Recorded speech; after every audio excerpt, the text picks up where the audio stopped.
আসসালামু আলাইকুম গাইস, কেমন আছেন? আশা করি ভালো আছেন। দেখেন আজ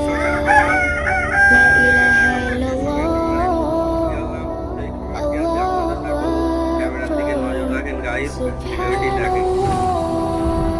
ক্যামেরাম্যান জলদি ফোকাস করো।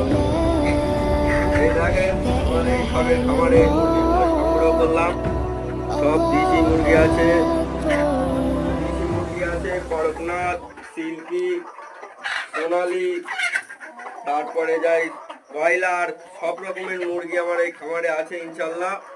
এদের বাচ্চাও মোটামুটি আমি সাপ্লাই করছি।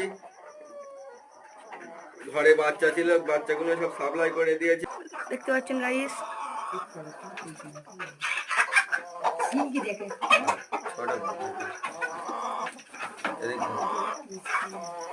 গাইস ভিডিওটি যদি ভালো লাগে আপনারা